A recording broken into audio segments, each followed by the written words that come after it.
और शंकर जी पर दूध 12 महीना नहीं चढ़ाया जाता, सिर्फ सावन में। पवित्र श्रावण मास 11 जुलाई 2025 से शुरू हो रहा है और श्रावण मास में शिव पूजा का विशेष महत्व है और शिव पूजा कैसे की जाती है उसके बारे में मंतव्य जाने। और दूध सावन में ही क्यों चढ़ाया जाता है, इसका भी बहुत बड़ा विज्ञान है। अब मूर्खों को समझाए कौन, आप समझते नहीं हैं। बताओ शंकर जी पर सावन का ही दूध क्यों चढ़ाया जाता है? हमारे देश में शंकर जी को दूध चढ़ाने की परंपरा कब है, जरा बता दो। विशेष रूप से कब दूध चढ़ता है? सावन का महीना है ना। अब बताओ क्यों? भैया सावन का मतलब होता है कि आषाढ़ में पहला पानी गिरता है, बारिश आती ना, मानसून आता है आषाढ़ में। आषाढ़ में मानसून आया, पहला पानी गिरा, तो जो पहला पानी गिरता है ना वह पानी जहरीला होता है। सारी चीजें आकाश में होती हैं, आप मानते हैं ना पहला पानी हानिकारक होता है। तो जो पहला पानी गिरता है उस पहले पानी से घास पैदा होती है। जोर से क्या पैदा होती है? घास। उस घास को गैया खाती है, तो गैया खाती है तो उस घास का दूध बनाती है। तो हमारे पुराने ऋषि मुनि, तुम्हारे बाप दादे इतने बड़े वैज्ञानिक थे कि वो जान गए कि यह पहले पानी का, पहली घास का पहला दूध लोगों के लिए हानिकारक होगा। इसके दूध में वह गंदे बैक्टीरिया आ सकते हैं। इसलिए पहला दूध जो गाय का था वह कहा कि इसे वर्जित करो। पहला दूध क्या करना है? वर्जित करना है, इसे पीना नहीं है, पिलाना नहीं है बच्चों को, स्वास्थ्य में बुरा प्रभाव पड़ेगा। तो वह पहला दूध, लोग उस दूध को अब फेंक तो सकते नहीं, गोरस है। तो फिर क्या किया? बोले शंकर जी बनाओ घर में माटी के और खूब दूध से नहवाओ तो पुण्य भी मिल जाएगा और दूध भी वेस्ट नहीं होगा। अब लोगों को लगा फेंक रहे हैं, फेंक नहीं रहे हैं। अब तुम भारतीय सनातन के साइंस को तुम क्या जानो? कहां तुम में इतनी अक्कल है? शराब पीने वालों, मुर्गी अंडा मांस खाने वालों, अश्लीलता फैलाने वालों, हम तुमसे संस्कार की क्या उम्मीद करेंगे? तुम क्या जानो विज्ञान को कि ये आध्यात्मिक विज्ञान क्या है? इन्हें कौन समझाए? सब चीजें कह देना बड़ा आसान है, कह दो आप। सावन का इसलिए दूध चढ़ाने की फिर वो क्या बन गई? परंपरा बन गई। वो क्या बन गई? परंपरा। और सुनो, दूध चढ़ा, गाय रोज दूध देती है साहब, गाय रोज दूध देती है। इसलिए दूध शंकर जी पे चढ़ाने से नुकसान किसी का नहीं होता। बल्कि मंदिरों में कुछ लोग दूध बेचते हैं तो उनसे उनका रोजगार उन्हें मिलता है और 2 रोटी उनको ही मिल जाती है। रोजगार मिला उनको। भाई आप मंदिर जाएंगे तो 5 रुपए का दूध, और कोई गाढ़ा दूध थोड़ी चढ़ाता, पी के देख लेना तुम। 1 लीटर दूध में 5 लीटर पानी मिला दिया जाता है। वो दूध भगवान को चढ़ाए, तुम जाके देख लेना किसी मंदिर में, तुम भी कभी चढ़ाए होगे, कितना गाढ़ा दूध होता है वो। उससे लोगों को रोजगार मिल रहा है। समझो जिस पर महादेव जी कृपालु होते हैं उसका प्रमोशन हो जाता है हरि भक्ति में। करके देख लो, कोई भी देख लो, जब महादेव जी आप पर बिल्कुल बलिहार हो जाएंगे कि सच्ची अनन्यता तो आए। नरसिंह मेहता जी को सीधे महादेव जी रास में प्रवेश किए, सीधे। प्रेमानंद को सीधे काशी से वृंदावन। उल्हीकत है, उल्हीकत है? अपनी बस की बात छोड़ी, हम तो केवल महादेव जी को जानते। ये कोई ना सोचे, ऐसा नहीं। दिल में जब ऐसा है तो देख लो, उनका स्वरूप देख लो। जहां जहां भगवान के अवतार होते, देवाधिदेव महादेव दर्शन करने जाते हैं, वहां की चरण रज लेते हैं। ऐसा न समझो कि आप शिव उपासक हो तो आपको हम दुख पहुंचाने के लिए कहते हैं। नहीं नहीं, शायद ऐसी अनन्यता आप में नहीं होगी, इसलिए कह रहा हूं कि आपके तो घर होगा, आपकी तो व्यवस्था होगी। जब वर्षा होती घाटों में तो छोटे छोटे मंदिर, बड़े मंदिरों में तो ताला लग जाता रात्रि में। छोटे मंदिर जो खुले दरवाजे के होते, ऐसे बीच में शिवलिंग ऐसे ऐसे ऐसे लपेट के ऐसे लेटते, उन्हीं की गोद में ले। कैसे? वही जीवन, वही जीवन।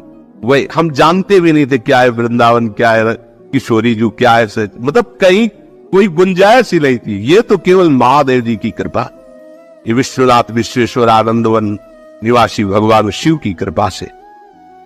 यहां नीचा ऊंचा नहीं है, जब खेल है तो वैसे ही खेल है, खेल का वर्णन हो रहा है। और खेल समेटो तो वही कृष्ण वही शिव एक ही तत्व है, दूसरा तो है नहीं। तो जब खेल में वर्णन करेंगे तो फिर ये भेद वर्णन होगा, और जब तत्व का वर्णन करेंगे तो अभेद वर्णन होगा। तो या तो खेल में रहो या तत्व में रहो। तत्व में हो तो तुम्हें कोई परेशानी नहीं, और जब खेल में हो तो फिर समझो उनकी जटाओं में गंगा जी विराजमान प्रमाण है कि वो महादेव जी भगवान श्री कृष्ण को अपना आराध्य देव मानते हैं। तो श्री कृष्ण से पूछो जाके कि आपका आराध्य देव कौन है, तो वही कहेंगे विश्वेश्वर भगवान शिव। पूछ लो जाके, शास्त्रों में पढ़ के देख लो, आराधना करते पाए जाएंगे। रामेश्वर की स्थापना करके भगवान श्री हरि पूज रहे हैं, और हनुमान जी के रूप में उनके चरण पकड़े हुए आप बैठे। कैसे इनको कौन, लीला में सेवक स्वामी, तत्व में अभेद, किसी की पहुंच। नारदादेशुकैरगम्यम वृंदावने वंजुल मंजु कुंजे तत्कृष्ण चेतु अरण्य की विज्ञम मतला किंचित परमम रास्यम प्यारोढ़ क्षमते अच्छी सुखादे नाम ज्ञानगम। बाबू लगा हमारे इष्ट की तो थोड़ी लघुता वर्णन कर रहे हैं। नहीं नहीं, ऐसा नहीं, उन्हीं की प्रसन्नता से रास्ते जाना है, उन्हीं की प्रसन्नता से। ऐसा न समझो, आज भी अगर थोड़ा भी कहीं चिंतन असंतुष्ट होता है तो गौरांग गंगाधर सामने नजर आते हैं, तब लगता है कितना प्यार करते हैं वो। हरि उपासक को शिव कहने की जरूरत नहीं होती, शिव आसपास ही रहते। मार्कंडेय जी निरंतर हरि ध्यान में रत, तो देखा भगवान शिव ने किए तो अनन्य हरि प्रेमी है, पढ़ के देख लो।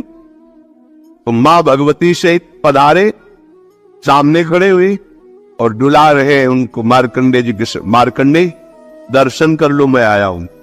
आंख नहीं खोलने, अंदर का ध्यान अपहरण किया और अंदर प्रकट हुई कर्पूर गौरव। बहुत सुंदर शिव है, तो अम्बा तो त्रिपुर सुंदरी है ही है। एकदम विचलित हुए कि मेरे आराध्य देव की जगह ये कैसे आ गए। आंख खोला तो सामने बैठे, प्रणाम किया और कहा प्रभु मैंने तो चाहा ही नहीं कि आप मुझे दर्शन दे। फिर आप बोले जो हरि का आनंद है उसे चाह करने की जरूरत नहीं है, उसे दर्शन की चाह करने की जरूरत नहीं है, मैं उसे निहाल कर देता। एक नहीं कितने उदाहरण। प्रचेतागण श्रीमद् भागवत, जब वो हरि प्राप्ति के लिए जा रहे हैं तो एक दिव्य सरोवर, उसमें दिव्य ध्वनि जागृत हो रही। आकर्षित हुआ तो देखा भगवान शिव प्रकाशित हो गए और कहा सुनो तुम हरि को प्रसन्न करने के लिए जा रहे हो, इसलिए मैं अपनी तरफ से तुम्हें दर्शन दे रहा हूं और मैं ये स्तोत्र गान कर रहा हूं, इसे याद कर लो और इसी के बल से तुम्हें हरि का साक्षात्कार हो जाए। कैसे समझाए तुम्हें? तत्व में दोनों एक है, पर लीला में अपने आप समझ लो, लीला में अपने आप समझ। ये करुणा समुद्र शिव की कृपा ना हो तो विशुद्ध हरिभक्ति आ ही नहीं सकती। हाथ जोड़कर अयोध्या वासियों को बैठाल करके भगवान श्री राम कह रहे हैं ऐसा मत समझना कि मैं चक्रवर्ती सम्राट पद से बोल रहा हूं, ऐसा मत समझना कि मैं किसी ईश्वरीय भगवत्ता से बोल रहा हूं। सबके हाथ जोड़ के कह रहा हूं, भगवान कह रहे हैं हे अवधवासियों में हाथ जोड़कर सबसे प्रार्थना करता हूं, अपने हृदय की गुप्त बात कहता हूं। जब तक भगवान शंकर की कृपा नहीं होती तब तक विशुद्ध भक्ति मेरी किसी के हृदय में जागृत नहीं हो सकती। भगवान शिव की कृपा से ही ये प्रेम मार्ग प्राप्त होता है। और आपको बताए गूढ़ बात, राधा वल्लभ जी भगवान शिव के हृदय की ही है, प्रादुर्भाव ही शिव हृदय से हुआ है। जो रस की स्थिति की गरिमा है। अब जैसे श्री कृष्ण उपासक कहते हैं कि देखो राधा रानी तो उनकी पत्नी ही है और ये कैसी बात करते हैं कि उनके चरण चरण, तो तुम उतना नहीं जान पाए हो, और आगे बढ़ो, आओ हमारे पास, ये देखो इनमें पति कौन है पत्नी कौन है। कभी गोरे दुल्हा होते हैं और श्याम दुल्हन होती, कभी देखा है? नहीं देखा तो आओ हम तो निकुंज में दिखाए, जैसे कहे वैसे रो, जो कहे वो जपो, जो कहे वो पर। आगे की बातें सर अब इतना ही थोड़ी सब कुछ है जितना तुम जान गए। तुम जितना जाने हो अपने बुद्धि के विषय को जाने हो। देख लो ना, हम प्रियाजू का नाम जब करते हैं, उनकी चरण रज में रहते हैं, उनके आश्रित है, तो क्या यहां कह रहे हैं कि जो भगवान ब्रह्मा का सुख है उससे अनंत गुना सुख उसको है जो हरि का आश्रय लेके नाम जप कर रहा है। अनंत गुना क्या बचे ब्रह्मा जी? और हम जिस सुख की बात कर रहे हैं, न देवैर ब्रह्मा तेर न खलु हरि भक्तैर न सुहृदा दिव्री अद्वै राधा मधुपतिरा। तो जब अपनी ठसक से बोलते हैं तो लोगों को लगता है कि कैसी बड़ी बड़ी बातें करता है। कहता है भगवत प्राप्ति हमारी जेब में है।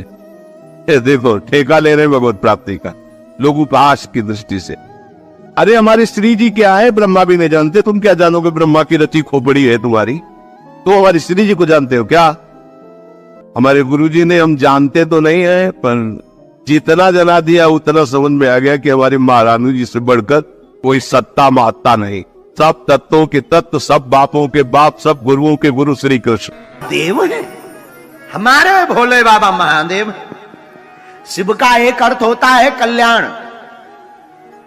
शिव का अर्थ है कल्याण। जिनकी शरण में जाने से कल्याण हो जाता है उन्हीं का नाम शिव है, उन्हीं का नाम शिव है। हर नामों के अलग अलग अर्थ है। वैसे तो अनेक नाम है हमारे बाबा के, पर हम कुछ नाम आपको बताते हैं। 12 नाम, क्योंकि 12 ज्योतिर्लिंग है और 12 दिन के नामों की चर्चा हम करेंगे। भगवान का एक नाम है शिव। शिव का अर्थ है कल्याण। जहां जाने से सब कुछ मंगल होने लगे। एक सिर्फ यही देवता है जिनका सब कुछ मंगल है। भेष भी मंगल, नाम भी मंगल, और काशी में मरने वाला भी मंगल। अद्भुत एक यही देवता है जिनका सब कुछ मंगल। लोगों से पूछो कहां इच्छा, बोले काशी में मरे। तो क्या कहना, बताओ मृत्यु भी कोई मांगता है, पर मृत्यु मांगता भी है तो काशी में मांगता है, शिव की शरण में, क्योंकि इनका सब कुछ मंगल है। तो शिव का अर्थ कल्याण। दूसरा नाम, एक नाम और हमने लिया, दूसरा नाम है भोले। कहते हैं भोले, भोले बाबा, ये तो भोले। अच्छा, इनका नाम भोले क्यों पड़ा? हैं ही हैं भोले। तुम और देवताओं की हजारों साल तपस्या करो, शायद प्रसन्न होवे ना होवे, अपनो सकल दिखावे ना दिखावे, धन्य है भोले बाबा। तुम कछु दिन भर ओम नमः शिवाय ओम नमः शिवाय एक बिल्व पत्र चढ़ा दो, सोई प्रकट हो जाए, उतने भर में ही जय जय। एक बार एक चोर चोरी करने के उद्देश्य से नगर में गया। चोरी करने को पूरे नगर में नहीं मिला। नाराज होकर के, रुष्ट होकर के, खिन्नता मन में मनाए हुए गांव के बाहर आया। गांव के बाहर एक भोले बाबा का मंदिर था। उसने देखा चोरी तो कुछ मिला नहीं, बरसात का मौसम है, चलो यहीं कुछ देर ठहरा जाए फिर घर जाया जाए। आज तो रात बेकार गई। और रात को जब पहुंचा मंदिर में तो सोचा खाली हाथ क्या जाएंगे, कुछ ना कुछ लेकर जाए। अब मंदिर में क्या, सबके मंदिरों में तो सोना चांदी मुकुट मिल जाते, इनका मंदिर है जिनके में कछु नहीं, बिल्लपत्री के अलावा कुछ नहीं हाजिर। हाँ, बड़े मंदिरों की बात छोड़कर जहां सोना चांदी लगे, बाकी सब जगह फक्कड़। धन धन भोला नाथ तुम्हारी कौड़ी नहीं खजाने में, 3 लोक बसती में बसाए, पर आप बसे वीराने। अद्भुत है, आप वीरान में वास करते हैं। तो चोर को बेचारे को कुछ मिला नहीं, मंदिर में ही प्रवेश कर गया। पर मंदिर में देखा शंकर जी के ऊपर एक घंटा लटक रहा है। घंटा पीतल का है, बेचेंगे 2-4-10 रुपया कमाई में आई जाएंगे। बाहर में गया, कम से कम रात तो बेकार नहीं जाएगी। लेकिन मंदिर में जो घंटा था वो ऊपर में था, ऊंचाई पर। अब चढ़ा कैसे जाए, नसेनी तो है नहीं, क्या किया जाए? मंदिर का काम, अंधेरे का काम। सोई शंकर जी की पिंडी को ही नसेनी बना लिया और शंकर जी के ऊपर अपना चरण रखा और घंटा को खोलने लगा। नीचे से आवाज आई, मांगो क्या चाहते हो। चौंक गया कि ये कौन कह रहा है। तो चोर का भी दिमाग खराब हो गया कि अब क्या चाहते, घंटा खोल रहे और क्या चाहिए। नीचे से आवाज, नहीं नहीं नहीं कुछ मांगो, इतने भर में क्या होगा, कुछ मांगो। पूछा कौन, बोले जिसके ऊपर तुम चरण रखे हम वही है।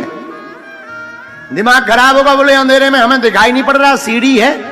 सीढ़ी हो क्या तुम, सीढ़ी बोल रही। अरे बोले सीढ़ी नहीं, हम शिव जी हैं। चोर बोला देना बाद में वरदान, पहले ये बताओ। हम दिन दिन भर तुम्हें जल चढ़ा उतरे, बड़े बड़े महात्मा दिन दिन भर जल चढ़ा रहे, आज लो प्रकट नहीं भैया, इतनी बेलपत्री चढ़ाई के पेड़ों बढ़ा गो। बेलपत्री का पेड़ पूरा हमने बढ़ा दिया, आज लो प्रकट नहीं भाई। आज जब चोरी कर रहे सो तुम प्रकट हो गए। बोले आज तक हमने बड़े बड़े देखे दानी दाता, बिल्लपत्र चढ़ाते हुए, जल चढ़ाते हुए, दुग्धाभिषेक, रुद्राभिषेक, पंचामृताभिषेक, शहद का अभिषेक करते अनेक अनेक दाता देखे। पहली बार ऐसा देखा, रावण भी देखा, उसने सिर चढ़ाया, और पहली बार भक्त देखा जिसने अपने आप को ही हमारे ऊपर चढ़ा दिया। मांगो। चोर भी बोलो ऐसो जानते हम 2-4 दिन पहले आ जाते और पहले चढ़ जाते, हम तो रोज यही पे लेटते लो। शिव जी बोले नहीं नहीं अब वो छोड़ो, मांगो। सरकार इतना दो कि चोरी ना कर भी पड़े। तो ऐसे बोले रत्ती भी दूध, थोड़ा सा भी दूध अगर पानी में भी डालकर मुझे समर्पित करता है, शंकर कहते हैं मैं उसकी मन की मुराद पूर्ण कर देता हूं। आज इसलिए हिंदू धर्म के भीतर शास्त्रों में जो नियम बना हुआ है, शास्त्रों के अनुसार जो नियम बनाया गया है, शास्त्रों के अनुसार जो नियम किया गया है, वर्णित किया गया है, उसके हिसाब से देखा जाए तो जो पानी जल हम शंकर को अभिषेक करते हैं, उस जल में थोड़ा सा दूध डाल देते हैं, थोड़ा सा। और जल में हम थोड़ा सा दूध अगर डाल देते हैं शंकर को समर्पित, भले आपके पास में दूध नहीं है, थोड़ा सा दूध भी अगर चढ़ा कर, पर निवेदन एक आपसे बहुत करबद्ध है। शिव को ये थैली का दूध मत चढ़ाओ, शंकर को ये डब्बे का दूध मत चढ़ाओ, शंकर को ये फालतू का केमिकल का दूध मत चढ़ाओ। आपसे हाथ जोड़कर निवेदन है, कहीं जिस दिन आप प्रदोष का उपास कर रहे हो, पशुपति व्रत कर रहे हो, या आप 16 सोमवार संकट सोमवार कर रहे हो, या आप शिवरात्रि के दिन शंकर के मंदिर जा रहे हो, तो आपसे हाथ जोड़कर निवेदन है, भले इतना सा दूध किसी की यहाँ गाय हो, इतना सा मांग कर लिया, भले वो 1 रुपए का दूध अगर 20 रुपए में भी दे तो भी थोड़ा सा लिया, पर उस दूध को पानी मिलाकर चढ़ाओ, पर शंकर को असली चढ़ाओ, सिद्ध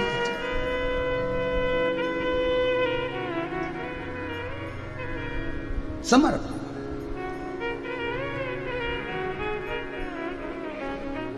ओघड़दानी को हम जो समर्पित करें वो श्रेष्ठ हो, वो सिद्ध हो। शंकर की कथा करें, आगे बढ़। मान लो अगर कोई व्यक्ति आपका धन खा गया हो, रुपया निगल गया हो, पैसा लेकर बैठ गया हो और नहीं दे रहा हो, तो महाराज काली तिल्ली को पीस कर उसका थोड़ा सा भाग, एक छोटा सा भाग शिव पिंडी जैसी तैयार कर लीजिए, काली तिल्ली की शिवलिंग तैयार कर लीजिए। उस शिवलिंग को शमी के पेड़ के नीचे या बेलपत्री के पेड़ के नीचे उसका पूजन कर दीजिए। जिस व्यक्ति से धन लेना है उस व्यक्ति का नाम स्मरण कर कर आंख का पुष्प, आंकड़े का पुष्प, सफेद जो पुष्प होता है आंख का, आंकड़े का, उस पुष्प को समर्पित कर दीजिए। उसके सिवाय आपको कुछ नहीं चढ़ाना, केवल आंख का पुष्प, घी का दिया लगाओ, आंख का पुष्प चढ़ाओ, विनती कर कर बाबा से बोलकर, नाम लेकर उस आंख के पुष्प का एक पुष्प कोई कागज में, कोई चीज में बांधकर आप रख लो। बाकी का शिव जी का जब